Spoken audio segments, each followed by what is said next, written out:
আসসালামু আলাইকুম।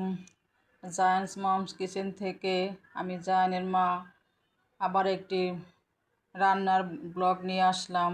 আজকে রান্না করব কাটা মশলা দিয়ে গরুর মাংস। এটা ভীষণ মজার একটা খাবার।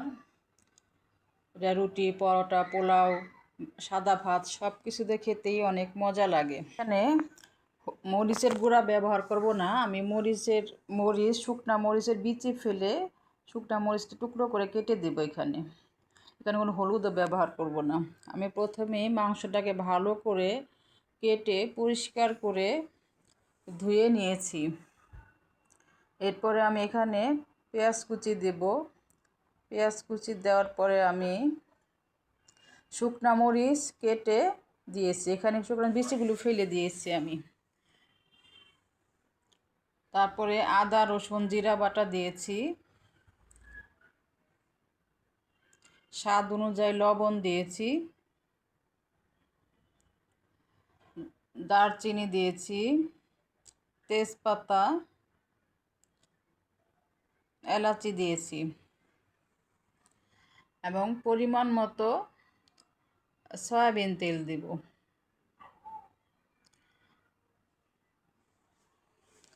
এই অল্প মশলাই আমি পুরো মাংসটাকে রান্না করব। এখানে আমি কোনো হলুদের ব্যবহার করব না এবং গুঁড়া শুকনা মরিচ ব্যবহার করব না। কাটা শুকনা মরিচ দিয়েই আমি এই রান্নাটা কমপ্লিট করব। প্রথমে আমি মশলা, মাংস সব কিছু একত্রে ভালো মতো মিশিয়ে নিচ্ছি। নেড়ে চেড়ে দিয়ে মাংসটা উপর নিচ করে দিচ্ছি, যাতে রান্না করার সময় মশলা সব কিছু মাংসের ভিতরে সুন্দরভাবে ঢুকে যায়।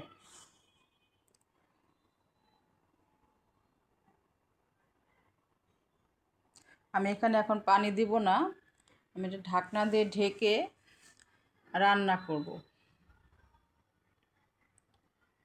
মাংসের পানি থেকে যে পানিটা উঠবে সেই পানি দিয়েই আমি মাংসটাকে প্রথমে কষিয়ে নিব।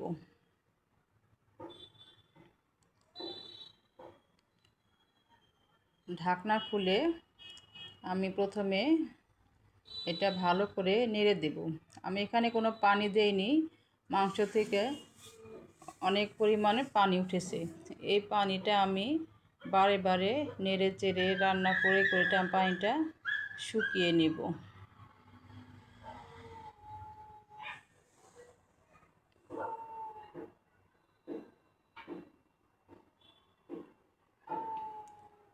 ভালো করে নেড়ে দিতে হবে, যাতে মাংস পুরাটাই সুন্দরভাবে সিদ্ধ হয় এবং সব জায়গায় সমানভাবে মশলা ঢোকে।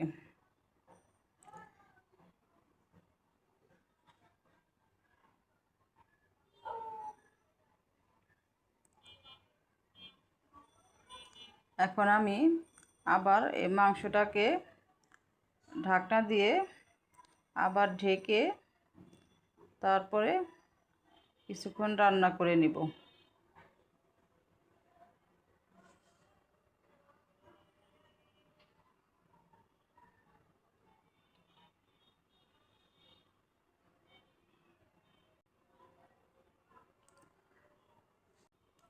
আবার ঢাকনা খুলে আবার নেড়ে দেব। এটা আমি বারে বারে ঢাকনা খুলে দেব এবং বারে বারে নেড়ে দিতে হবে, যাতে মাংসটা নিচে লেগে না যায়।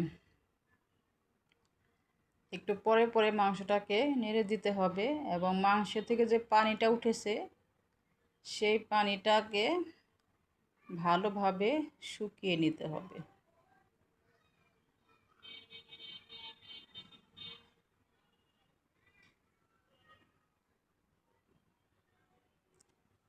আবার আমি ঢাকনা দিয়ে ঢেকে দিলাম। ঢাকনা দিয়ে ঢেকে রান্না করলে মাংসটা তাড়াতাড়ি সিদ্ধ হয়। আবার ঢাকনা খুলে দিলাম, খুলে দিয়ে এখন আমি আবার এটাকে নেড়ে দেব। এখন পানিটা প্রায় শুকিয়ে এসেছে।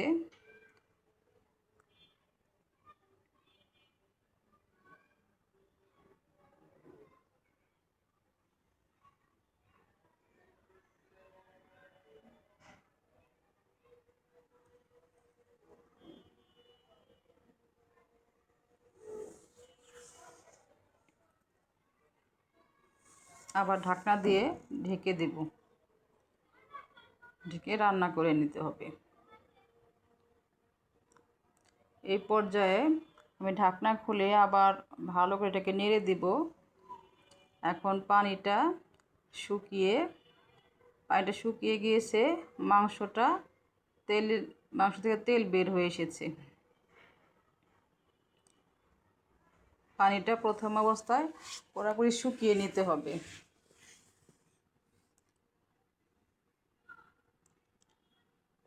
এখন আমি পানি দিয়ে দিব। পানি দিয়ে ভালো করে নেড়ে মাংসটাকে আমি ঢাকনা দিয়ে ঢেকে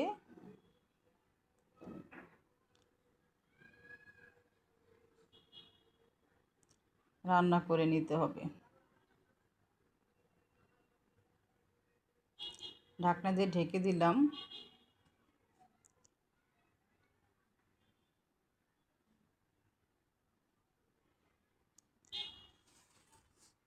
ঢাকনা খুলে আবার মাংসটাকে ভালো করে নেড়ে দিতে হবে, উপর নিচ করে দিতে হবে, যাতে প্রত্যেকটা মাংস সুন্দরভাবে সিদ্ধ হয় এবং প্রত্যেকটা মাংসের ভিতরে সুন্দরভাবে মশলাটা ঢুকে যায়।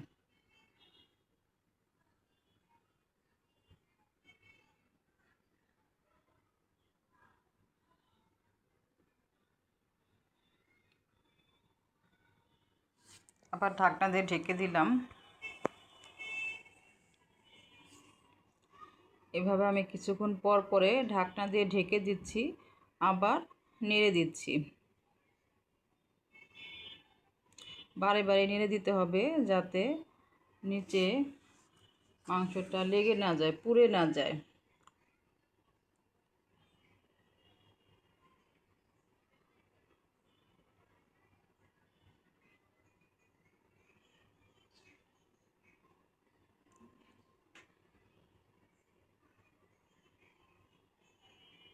এখন আমি সাদা ভিনেগার দিয়ে দিলাম, সাদা ভিনেগার অথবা সিরকা, এটা দিয়ে দিলাম।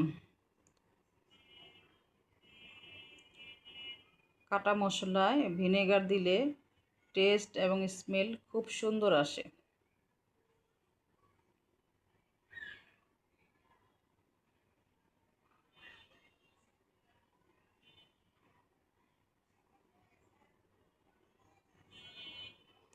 মাংসটা এখন কষানো হয়ে আসছে, সিদ্ধ হয়ে আসছে, খুব সুন্দর একটা কালার এসেছে মাংসের এবং এত সুন্দর একটা স্মেল বের হচ্ছে, একদম লোভনীয়।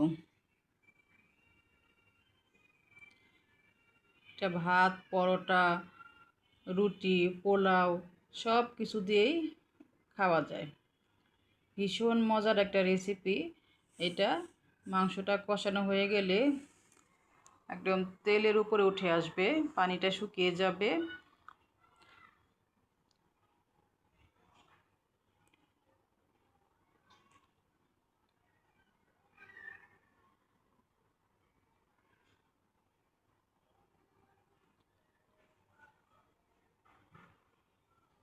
মাংসটা প্রায় রান্না শেষ হয়ে আসছে, তেলের উপর উঠে গিয়েছে, পানিটা শুকিয়ে গিয়েছে।